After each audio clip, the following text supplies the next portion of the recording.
cargarme este tema de la Biblia en la sociedad, he pensado enseguida en ese texto de Isaías y también en las parábolas de Jesús. Porque, por un lado, se nos da el anuncio,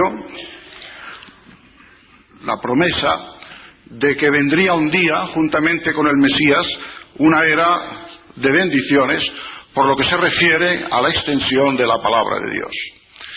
Y luego vemos en las parábolas cómo Jesús explica en qué va a consistir esta bendición, cómo va a desarrollarse, cómo Dios va a hacer que su palabra salga de las estrecheces de una región, de Palestina, salga igualmente de las estrecheces del pueblo hebreo y se expanda, se extienda por todo el mundo. Y efectivamente vemos que el Señor nos dice en las parábolas que el reino de los cielos es, y entonces nos va explicando de qué modo la palabra de Dios es algo así como una semilla, es también como un grano de mostaza. Son cosas aparentemente insignificantes. Dios no va a venir con ruido, no va a hacer un gran espectáculo. En todo caso, el gran espectáculo es para el final, el día de la segunda venida. Pero antes, la palabra de Dios va a germinar, tal como fue anunciado, tal como fue dicho por Isaías.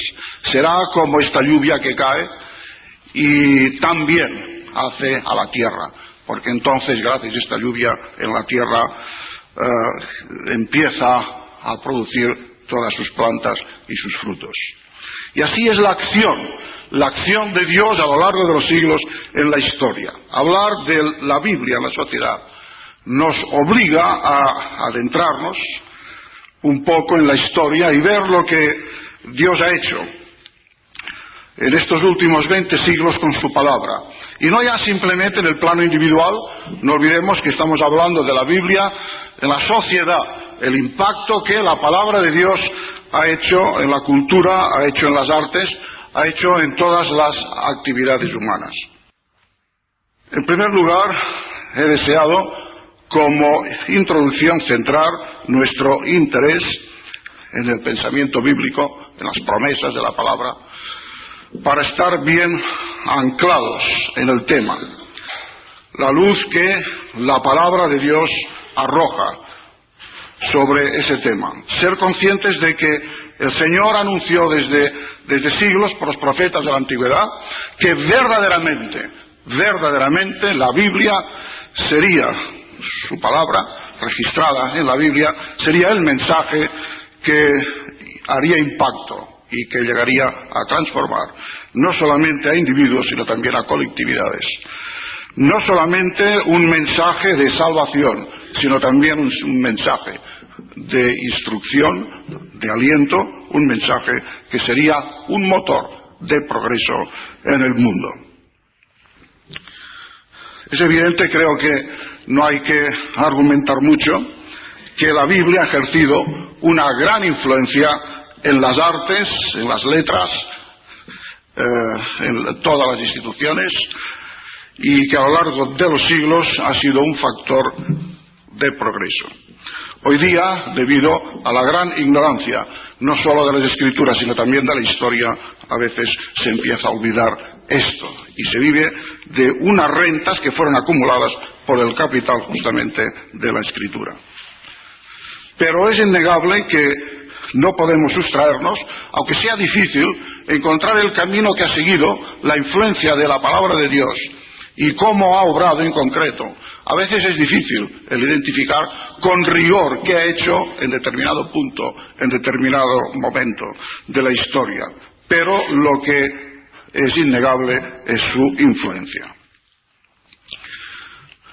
Yo recuerdo hace años que al visitar el Museo de Historia de la ciudad de Barcelona, cuando uno llega en lo que es los sótanos de la catedral actual, donde se encuentran unos restos de la basílica cristiana del siglo IV, allí te enseñan una arcilla, unos pedazos de arcilla, y en aquellos pedazos de arcilla hay unas inscripciones, son unos salmos, o sea, unos textos que son sacados de los salmos.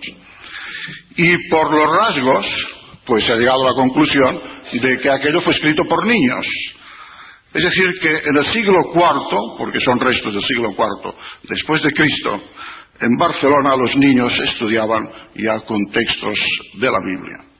Esto solamente es una ilustración de cómo la palabra de Dios forma parte no solamente para nosotros los cristianos evangélicos de lo más apreciado, lo más querido, la palabra de Dios, sino que también forma parte de nuestra cultura. Esto es innegable. Es innegable si pensamos que, por ejemplo, el catalán, su texto más antiguo, las homilías d'Organyà, son unos textos en los cuales se recogen unas pláticas sobre el Evangelio. Y también los textos más antiguos de la lengua española, la castellana, allí en San Millán de la Cogolla, en Logroño, son también unos textos sobre los evangelios. De modo que se puede afirmar que el catalán y el castellano empezaron a hablar con textos bíblicos. Y efectivamente, cuando uno viaja por España y va visitando los lugares, se encuentra por todas partes huellas. Quizá no siempre a primera vista se puede ver la influencia de la Biblia, pero por poco que uno rasque, uno hurgue, pues se encuentra con esta influencia. En nuestro idioma, en el lenguaje de cada día. Hasta hace poco, ahora ya no lo sé, porque debido a la gran ignorancia bíblica que hay en el pueblo, incluso en el pueblo cristiano, ya no sé si se pueden dar estos ejemplos, pero yo recuerdo que desde niño, expresiones como por ejemplo hablar de la paciencia de Job. Este hombre tiene la paciencia de Job. Y todos ya sabíamos, ya lo entendíamos. O bien tiene la sabiduría de Salomón. O cuando se le dice a alguien, eres un fariseo. O bien lavarse las manos, como Pilato. O estos son como los lobos con piel de oveja. No sé si todo esto resuena, pero si dice algo a las gentes ya de nuestra época, pero son ejemplos de los cuales está impregnado el lenguaje, que demuestran la influencia de la Biblia en nuestra historia y en el pasado y en todo lo que ha significado el bagaje cultural que nosotros hemos heredado. Hace algunos años, en La Vanguardia, apareció un artículo escrito por una escritora, Esther Tusquets, que decía que ella es muy progre, ella no quiere que sus niños aprendan religión, y un año, por las vacaciones, se llevó a sus hijos de turismo por los caminos de Europa, y empezaron a visitar museos.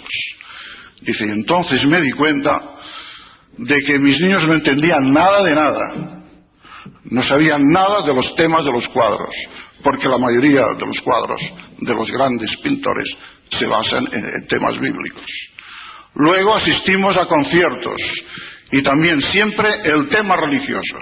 Y ella acaba su artículo, recuerdo, y dice, bueno, por más laicos, por más anticlericales que queramos ser, quizás sería bueno que los progres, dice, alquiláramos a un profesor que nos explicara y nos enseñara qué ha significado el cristianismo, qué ha significado esto que se llama la Sagrada Escritura o la Biblia en la cultura del mundo. Porque de lo contrario, nuestros hijos no van a entender nada, no van a entender nada de su pasado histórico, de su pasado artístico. Creo que estos son ejemplos tanto de lo que ha significado la influencia de la palabra de Dios como de lo que hoy día no es. Es por ello que voy a acabar con unas reflexiones sobre la situación actual de la Biblia en la sociedad. Pero ahora, entrando ya en el corazón del tema de esta mañana, vamos a hacer un pequeño recorrido histórico para ver lo que la palabra de Dios ha sembrado y lo que ella ha producido. Y yo desearía destacar, en primer lugar, algunas de las doctrinas de la Biblia más importantes, más fundamentales, por lo que respecta a su influencia. En primer lugar, yo desearía resaltar la gran doctrina de que el hombre es hecho a imagen y semejanza de Dios, Génesis 1:27. Y que incluso después de entrado el pecado en el mundo, después de la caída, Génesis 9:6, esta imagen, aunque deteriorada por el pecado, subsiste. Pues bien, este principio de que el hombre, de que todo ser humano está hecho a semejanza de Dios, fue un principio revolucionario, innovador. Porque a partir de entonces ya no se pudo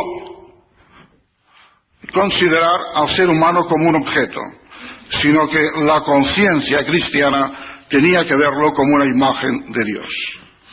En segundo lugar, ver también una doctrina que es hermana de esta, el hecho de que también la mujer participa de esta imagen, porque en Génesis 1:27 no se dice solamente que el varón es hecho a imagen y semejanza de Dios, sino que varón y hembra los hizo. El ser humano, en su doble dimensión de mujer y de hombre, lleva la imagen de Dios. En tercer lugar, otra doctrina revolucionaria fue el hecho de que el cristiano tiene que aceptar, tiene que reconocer, tiene que adorar a un único Señor, a Jesucristo. Solo Jesucristo es Señor. Y ante Él se doblará un día todos los que están en los cielos y en la tierra, todo ha de arrodillarse ante Él, porque solo Cristo es Señor. El señorío de Cristo, como vamos a ver luego, tuvo una gran influencia en este sentido.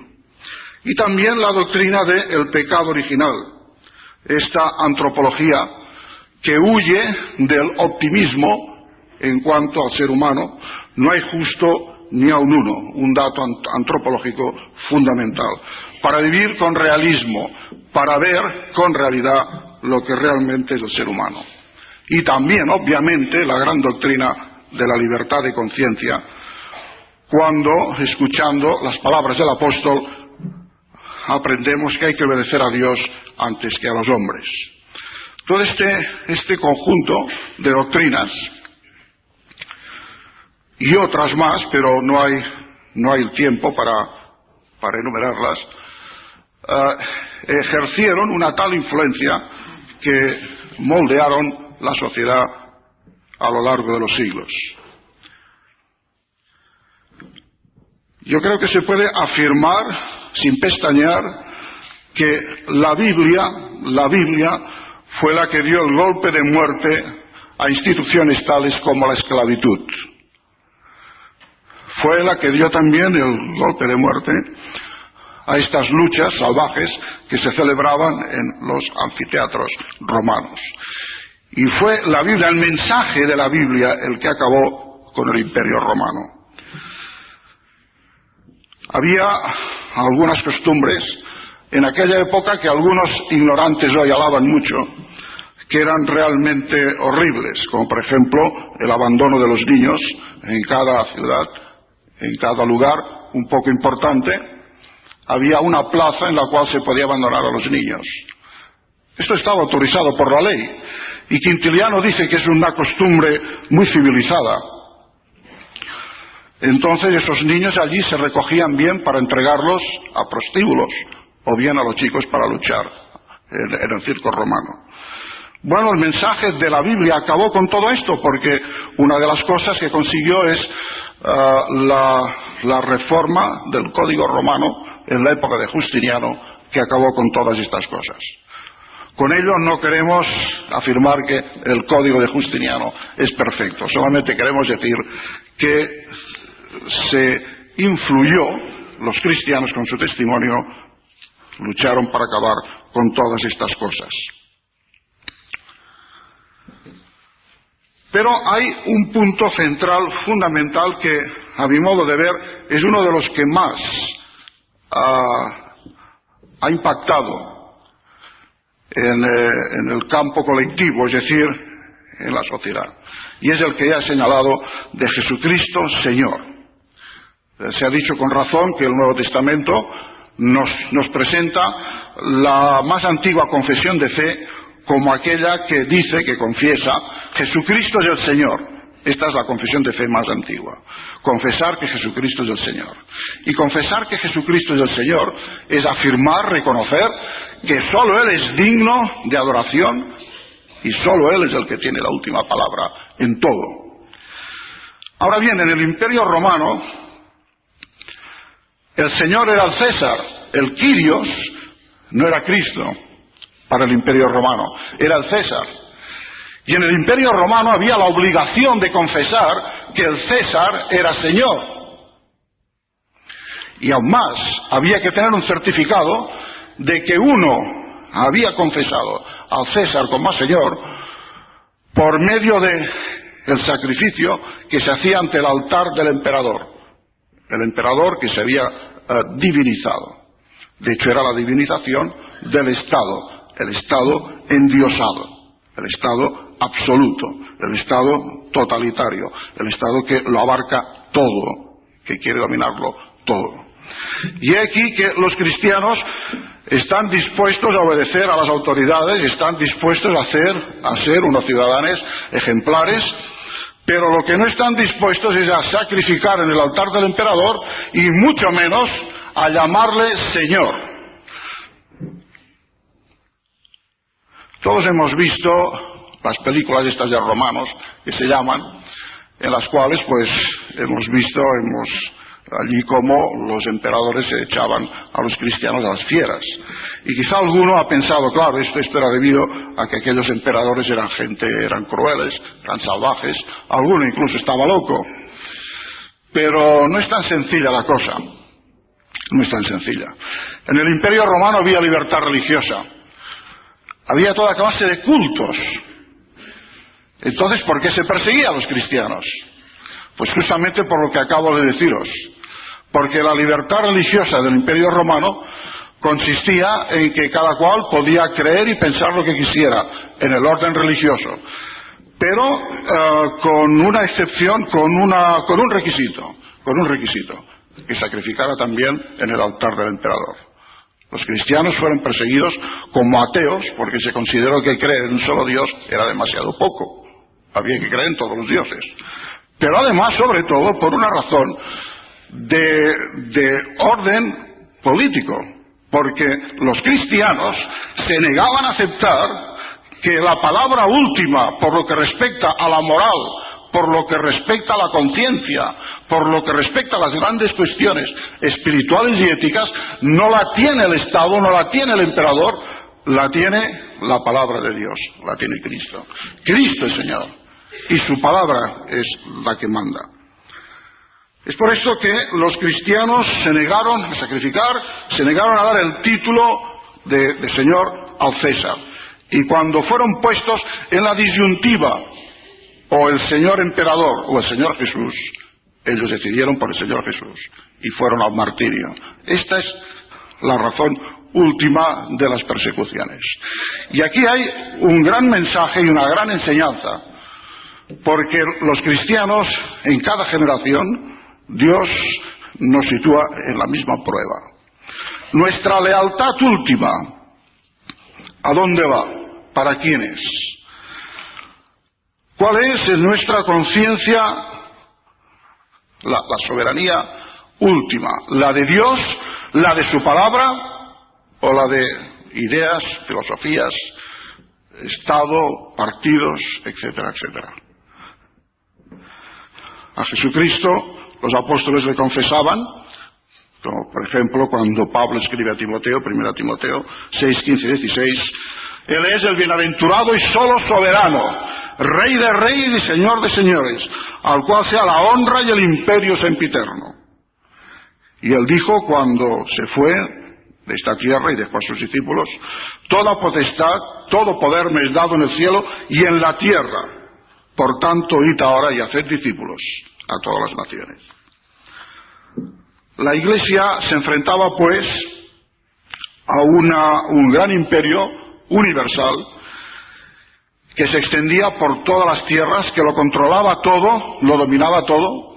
Y aquí que aparece un grupo de creyentes que creen en Cristo como Señor y se extienden por todo el imperio, tal como había sido anunciado por Isaías, el impacto de la palabra de Dios, tal como nos explican las parábolas del reino. Esto fue hecho al principio casi en silencio, sin grandes ruidos, pero al modo como la parábola de la levadura o del grano de mostaza nos enseña, se hizo constantemente. Hubo una interioridad, una penetración que al mismo tiempo fue extensiva. Y fue por todo el mundo desarrollándose este mensaje, en el cual, en palabras de Pablo, ya no hay judío ni griego, no hay esclavo ni libre, no hay ni varón ni mujer, porque todos son uno en Cristo Jesús. Aquí nos encontramos con, seguramente, la primera crítica de la Edad Moderna al Estado absoluto, al endiosamiento del gobernante. Algo que todavía hoy es de actualidad. Es por esto que historiadores y sociólogos, como por ejemplo Alex de Tocqueville, ha dicho: la Biblia fue siempre la compañera de la libertad en todos sus conflictos. Primero fue su cuna, después fue la fuente de su inspiración. Allí donde la Biblia se ha tomado en serio, la libertad ha triunfado. Si Jesucristo es el único Señor, si Jesucristo es el soberano absoluto, entonces todo lo demás queda relativizado. Ya no hay nada absoluto en este mundo. Solo Dios es absoluto. Solo la palabra de Cristo es absoluta. Es por esto que cuando llegamos a la época de la Reforma y se redescubre de nuevo este poder, esta influencia de la palabra de Dios, el planteamiento es el siguiente: ¿quién es soberano en la Iglesia? ¿Quién es soberano en el Estado? ¿Quién es soberano en la Iglesia? ¿La palabra de Dios o un obispo? La palabra de Dios. Esta fue la elección entre el obispo de Roma y la palabra de Dios. La palabra de Dios es soberana. Pero entonces estos hermanos nuestros del siglo XVI, que se lo plantearon así, cuando también se enfrentaron con el Estado, entonces se plantearon la cuestión: ¿quién es soberano en el Estado? ¿El rey? ¿Un rey absoluto? Si ni siquiera el obispo, el más exaltado de nuestros hermanos, puede ser absoluto, ¿cómo va a serlo un rey? Y aquí empieza también la crítica del poder absoluto y el parlamentarismo que se introduce en los países donde triunfó la Reforma. Ahora bien, aquí hay un contraste, tal como ya he dicho antes. A diferencia del optimista Rousseau, que decía que el hombre es bueno por naturaleza, que quien le corrompe es el entorno, son los demás hombres. A diferencia de este optimista, la influencia de la palabra de Dios en los países del centro y el norte de Europa es muy significativo. Que ellos, cuando han de defender el sistema democrático de gobierno, no lo hacen como los de la Revolución Francesa, como Rousseau, diciendo: es que el hombre es bueno por naturaleza, hay que hacerle confianza. Precisamente en el norte de Europa y en el centro el pensamiento es a la inversa: el hombre es un lobo para el hombre, no hay que fiarse de nadie, porque no es justo ni aun uno. El pecado está en el corazón del hombre y enseguida que tiene oportunidad salta y se manifiesta. Precisamente porque no es justo ni aun uno, precisamente porque el poder corrompe y el poder absoluto corrompe absolutamente, precisamente por esto no hay que hacer a nadie, no hay que darle a nadie una autoridad absoluta, ni en la Iglesia ni en el Estado, en ninguna parte. Todo esto son esta serie de conceptos de doctrinas bíblicas. Tengo que ir con mucha rapidez, de que llegaron a moldear mucho de lo que es la civilización europea, pero que echan sus raíces en el libro de Daniel. ¿No os acordáis del libro de Daniel? Daniel se negó también a inclinar sus rodillas ante el emperador, cuando aquel se hizo una estatua también endiosado y cuando quiso que todos fueran allí a adorarle, y Daniel dijo que no. Daniel solo se arrodillaba ante Dios.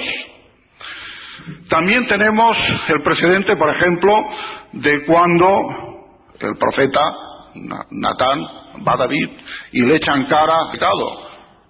El pecado de adulterio, el pecado de asesinato. Un profeta, un hombre de Dios, entrando en el palacio e increpando al rey. Bueno, esto en aquellos siglos era inconcebible. Ya sabéis que en la época de David los reyes no solamente eran absolutos, es que además eran la cabeza de la religión. En Deuteronomio, en cambio, ya el Espíritu Santo dijo al pueblo de Israel: el rey vuestro no podrá ser absoluto, tiene que tener una copia de la palabra de Dios, de la ley, y tiene que reflexionar en ella, meditar en ella día y noche. Quiero decir con todo ello que todo el movimiento que puso en marcha el concepto del señorío de Cristo, de la soberanía de Dios, que arranca ya del Antiguo Testamento y que desemboca hasta el nuestro, pues todo ello ha sido un factor muy grande, muy positivo.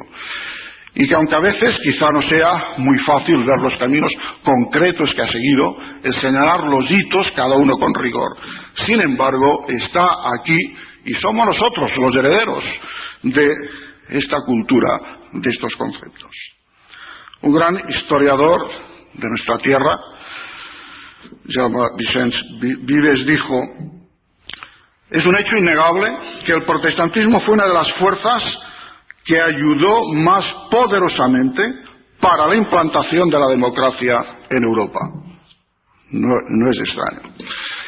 Y otro gran historiador, Émile Leonard, de la Sorbona, de París. Él dice que el hombre reformado es un hombre que, en primer lugar, descubrió la doctrina del sacerdocio universal de los creyentes. Ya sabéis por esta doctrina, ¿verdad? Primera Pedro 2:9, Apocalipsis 1:9-6. Vosotros sois, los cristianos, linaje escogido, real sacerdocio, todos. Hoy día que en la prensa salen tantos artículos sobre que si la mujer puede ser un sacerdote o no. Todo esto está desfasado. Esto no tiene ningún sentido para un cristiano bíblico. Porque la Biblia nos enseña el sacerdocio universal de todos los cristianos, pero de todos. Sois linaje escogido, real sacerdocio, nación santa, pueblo adquirido por Dios, para que anunciéis las virtudes de aquel que os llamó de las tinieblas a su luz admirable.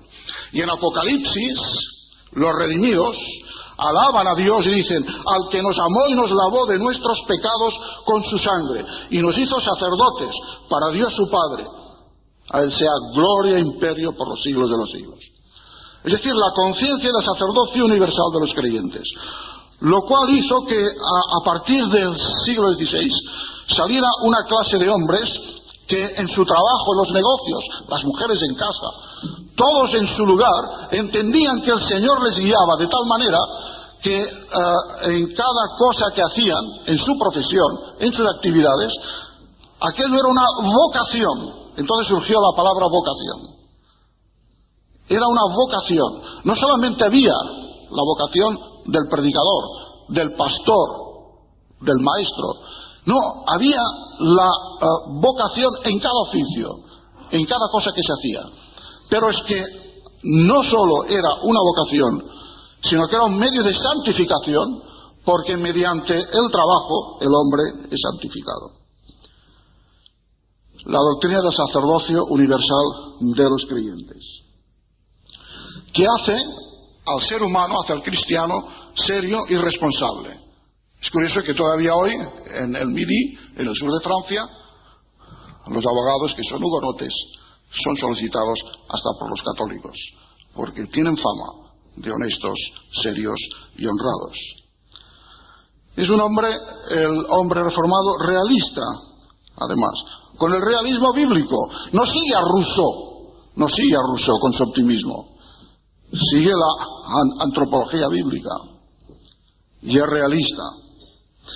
Ahora, por medio de los contrastes podemos ver lo que esto significaba, lo que ha significado a lo largo de los siglos. En la España del siglo XVI y XVII, El trabajar estaba mal visto por las clases altas. Hasta hace poco, el trabajo en España, y bueno, yo creo que todavía hoy para algunos el trabajar es de tontos. Algunos todavía creen eso.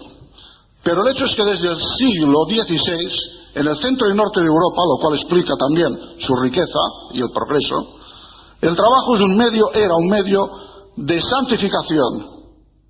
Era un medio de santificación. En el sur de Europa era vilipendiado. Y un caso que a mí me chocó mucho fue enterarme de que un Velázquez, el gran pintor, cuando se le invitó a que formara parte de la Orden de Calatrava, tuvo que firmar un documento diciendo que pintar no era trabajo, porque si pintar era trabajo no podía entrar en esta orden. Entonces ya, si él era un trabajador, era un señor de segunda clase, ¿no? Pero así nos iban las cosas a nosotros en aquellos siglos, y así les iban en el centro y en el norte de Europa. Hay también algo, y que nadie se moleste, pero no es nada de regionalismos.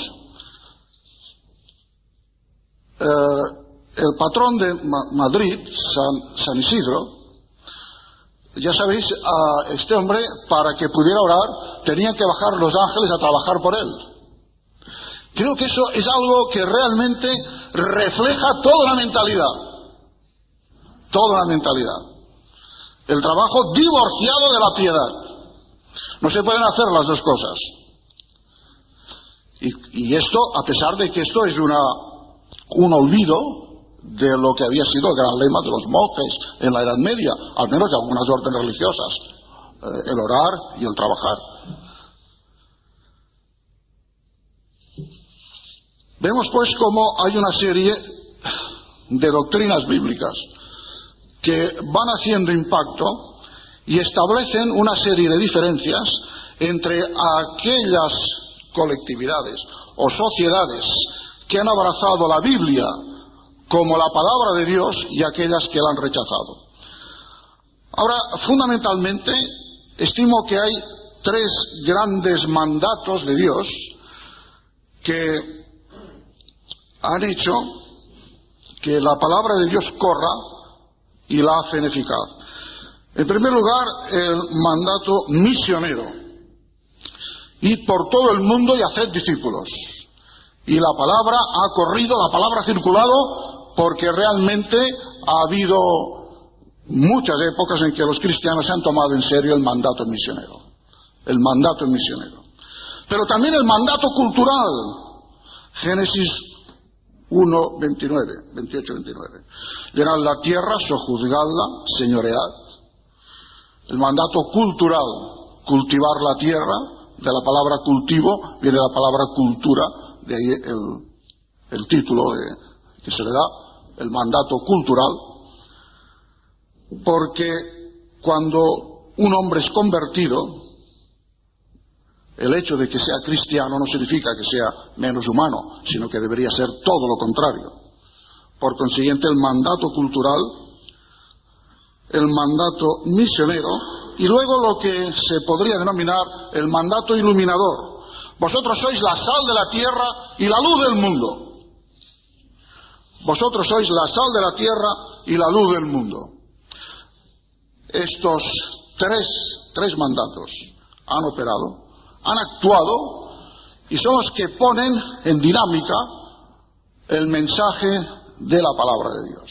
Una palabra que se dirige a las personas y les dice: reconciliaos con Dios. Cristo ha muerto en la cruz para salvaros.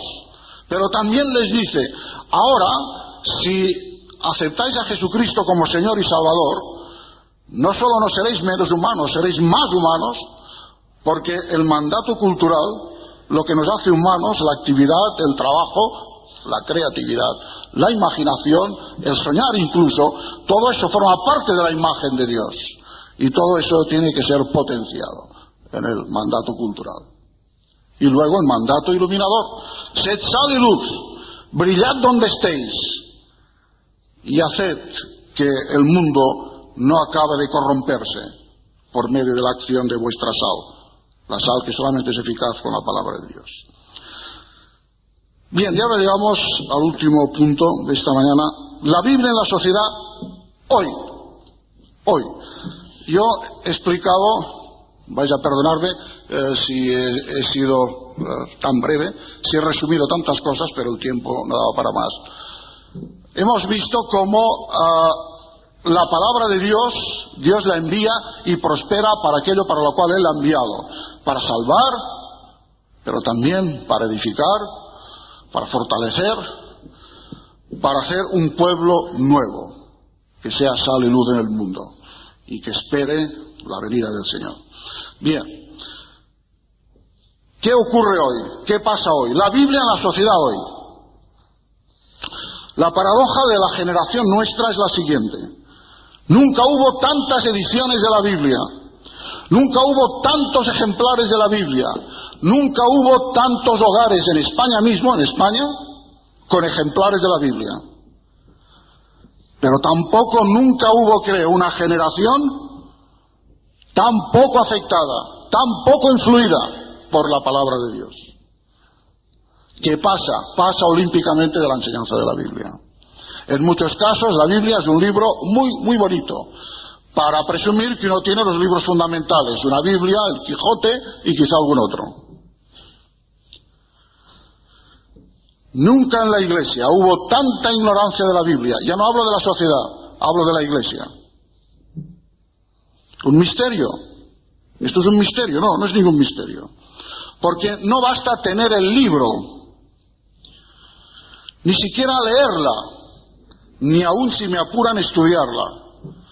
La Biblia debe ser creída, pero debe ser obedecida y debe ser vivida. La verdad de la Biblia no es para ser admirada, sino para ser practicada. Esto lo dijo Jesús, Juan 3:21. El que practica la verdad viene a la luz.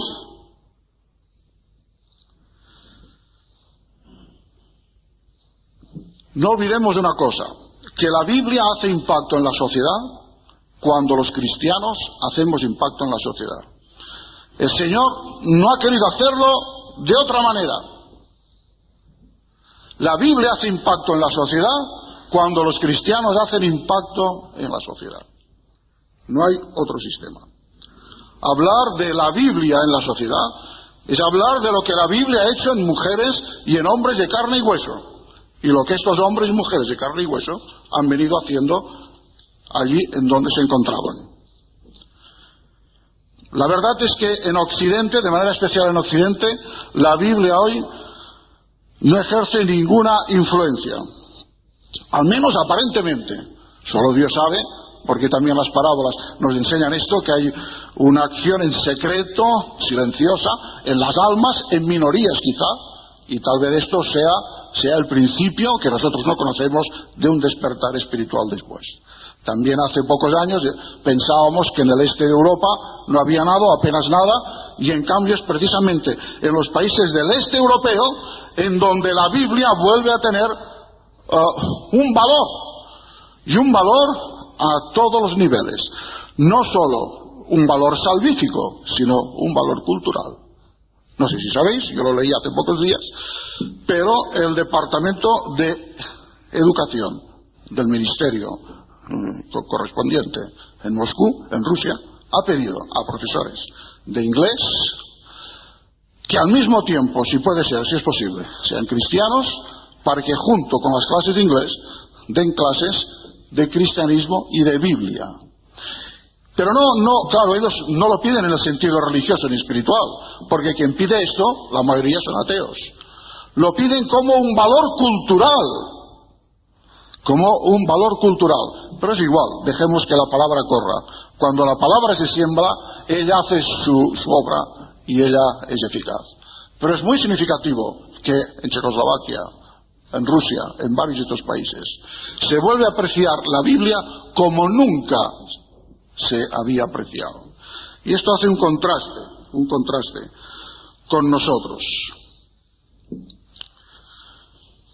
¿Qué pasa pues en Occidente? ¿Qué nos pasa a nosotros?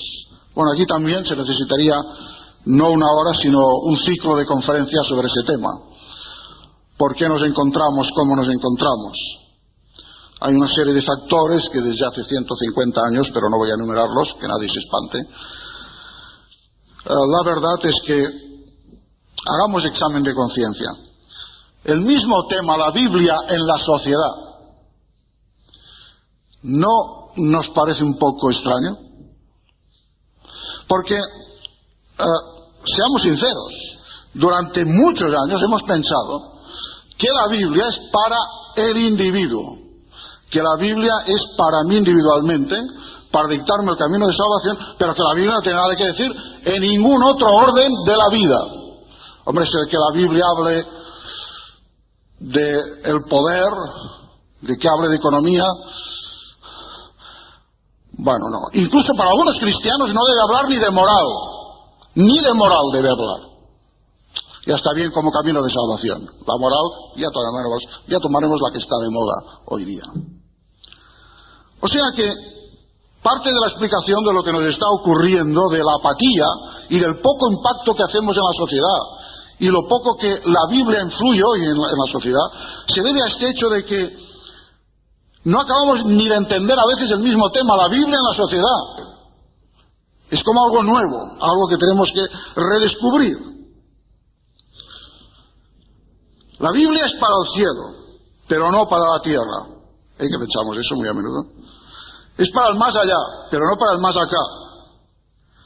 Es para el individuo, no es para la colectividad. Es para la Iglesia, no para el mundo. Ya he dicho que tiene que quedar bien claro, y no me he extendido en ello, porque supongo que todos nos entendemos bien en este sentido, que la Biblia es sobre todas las cosas camino de salvación, pero no podemos olvidar que es norma de vida, norma de conducta también. Este gran profeta del siglo XX, Francis Schaeffer, en todos sus libros, pero especialmente en dos, La Iglesia al final del siglo XX y Muerte en la ciudad, dos libros que algunos seguramente ya los conocéis, pero aquellos que no los habéis leído, os los recomiendo.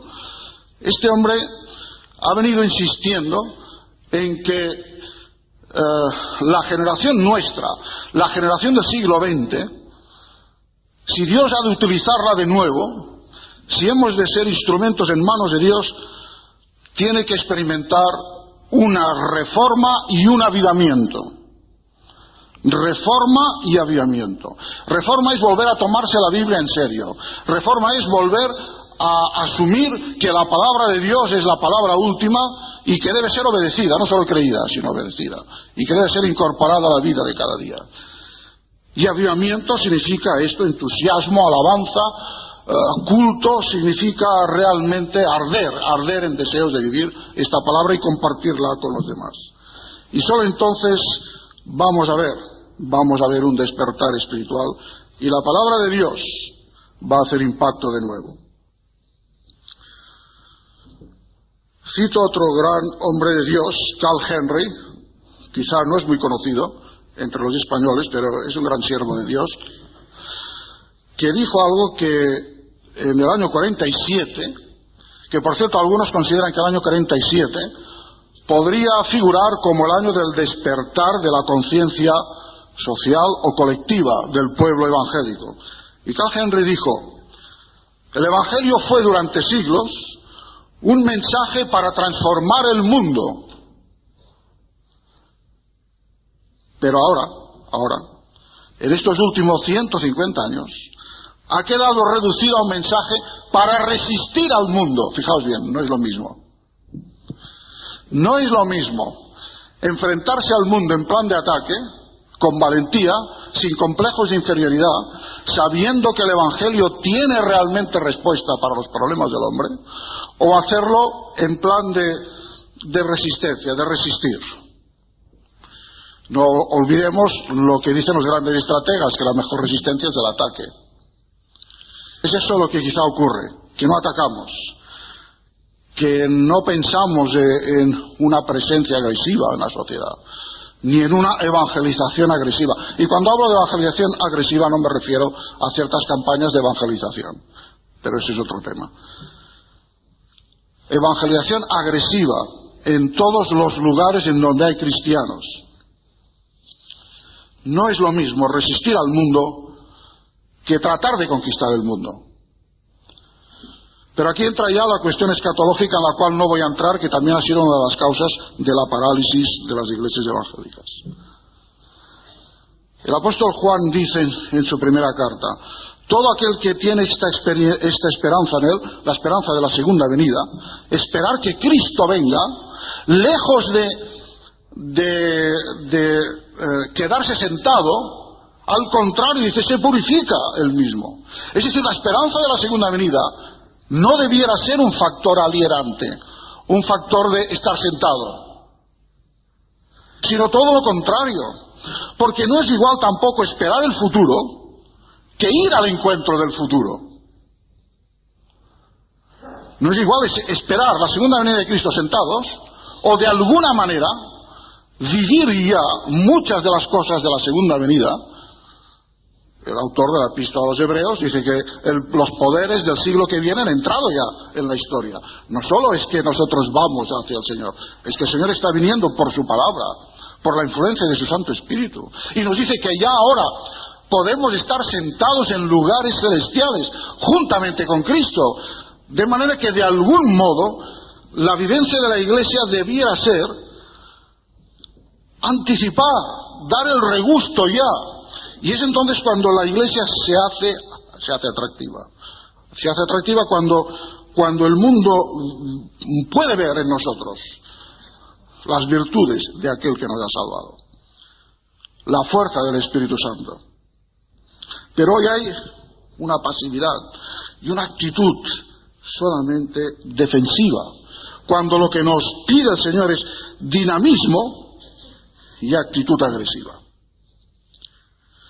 Vuelvo a citar a Schaeffer, que en su libro Muerte en la ciudad dice: cuando hablo de verdadero avivamiento y verdadera reforma, dice él, he de aclarar una cosa, que no hay verdadero avivamiento si no ha habido reforma, y no hay reforma sin avivamiento.